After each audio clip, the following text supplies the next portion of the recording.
অভিনব স্যারের ফোন বাজছে। কে ফোন করছে? রাঘু কাকা ওর বাড়ি থেকে নিশ্চয়ই বলছে। ওই অভিনব, তুই ঘর পরিষ্কার করে গেলি না তো? তাহলে কি বলছো, আমরা কি লড়াই করব? আজ আমরা জানবো অনন্যার জন্য কে সেরা, তুই না আমি। অভিনব, তোমার এখনো একটা সুযোগ আছে, না বলো? অভিনব রেগে গেল এবং এখন বলল, আমি বক্সিং করব বন্ধুরা। তো আজ অভিনব মার খাবে আর আমরা খাবার। রাজও প্রস্তুতি নিয়ে রিংয়ে উঠল। অন্যদিকে আরিয়ান ও তার বন্ধুরা দামি ড্রিঙ্ক ও খাবার অর্ডার করা শুরু করলো। রাজ আক্রমণ শুরু করলো এবং অভিনবকে একটা জোরালো ঘুষি মারল। রাজ ক্রমাগতভাবে অভিনবকে ঘুষি মেরে চলল, তাকে হাত তুলবারও সুযোগ না দিল। সবাই ভাবল অভিনব এবার শেষ।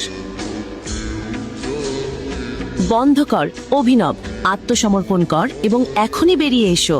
ঠিক যখন অনন্যা এটা বলল, রিংয়ের বাইরে রাখা অভিনবের ফোন বেজে উঠল।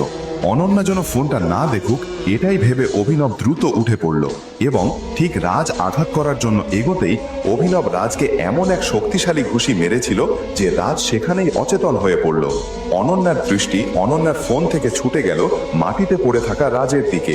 এমন ঘুষি কেবল একজন প্রফেশনাল খেলোয়াড়ই মারতে পারে। এই অভিনব নিশ্চয়ই কিছু লুকিয়ে রেখেছে।